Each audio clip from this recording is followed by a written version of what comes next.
good. Lost Sharma with the Geeks of Color. Congrats, you guys. Thanks. Dean, last time I saw you was for Marcel the Shell. I told you it was a perfect movie.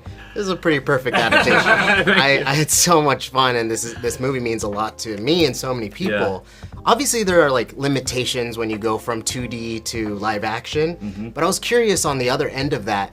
What were like some things that you could do in this film that was like really putting your stamp and like kind of your creative vision into the world of Lilo and Stitch? I always thought that it's always been one of my favorite animated Disney films, but I always thought that it presented a really unique opportunity because in live action, it just hits different if you see, for example, a 6-year-old potentially being torn away from her sister caregiver.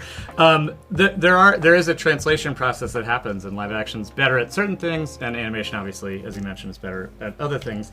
But this felt like a story that had so much emotional stuff in it that I was really excited about bringing that to audiences in a new way as a live action. I feel like when I first saw the original, I was blown away by it. Looked so different from other Disney films, and unlike almost every other Disney film of the time, it's not a fairy tale kingdom. It's contemporary society, real humans going through some pretty real stuff that people everywhere go through every day. And so my mother is a social worker, was a social worker growing up, and so I felt like those stories are real, and I felt like this was a great opportunity to tell that with a little more verisimilitude and texture and depth than maybe you would be granted in an animated film. Yeah, I cried a lot. just put it on the record.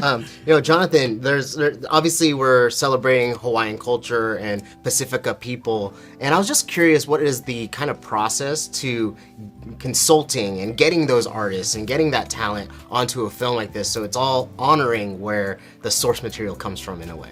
Yeah, I mean, I think it started with shooting 100% of the movie in Hawaii, which a lot of movies don't do anymore. Now, a lot of times it would be, well, we'll go there for 2 weeks and then we'll shoot our stage work somewhere else, or it'll be cheaper somewhere else. But we really wanted to commit to shooting the entire movie there with Hawaiian crews, and then also bringing as many partners as possible into the mix. So it was, there was consultants for every single element of this film. There was consultants who consulted on the whole project, but also a hula consultant and a food consultant and a pigeon consultant and everything along the way to make sure that you're just talking to people who have actually experienced this to make sure, are we getting it right? And then we also had a Hawaiian screenwriter, Chris Bright, come aboard. And not only could he sort of bring an authentic voice to it, but I think he was the one who came up with the idea for the character of Tutu, for instance. And his whole idea was, if this happened to two sisters in Hawaii, he's like, they wouldn't be abandoned. He's like, there's such a strong community in Hawaii, there would be an option for help. And so we sort of shifted Nani a little bit in our movie to, her issue is more that she's a bit stubborn and wants to prove that she can do this all on her own.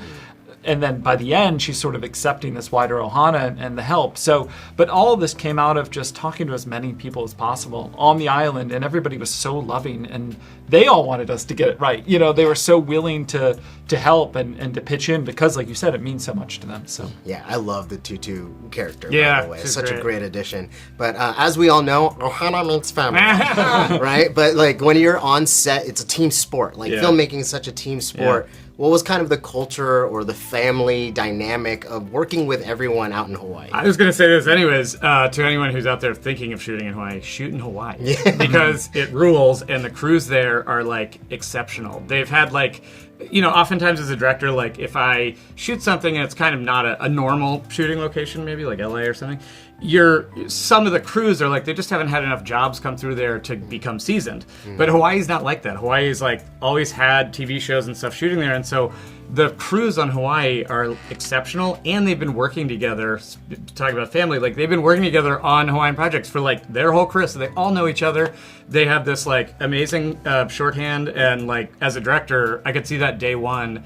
Because it was like, I think we were coming in kind of, maybe it was post-COVID, a lot of people hadn't seen each other in a while. So everyone's like, it was like a family reunion. Everyone's like hugging and stuff, and I was like, oh, phew, this makes my job so much easier. And then, by the end, of course, we're all weeping and crying and saying goodbye. But it was an incredible experience. Yeah, so I do have to wrap, but I mean, it's like, Maya's such a great Lilo. You guys found a perfect fit for that. But yes, many tears, many laughs. Thank you. Thank you. Thank you. Appreciate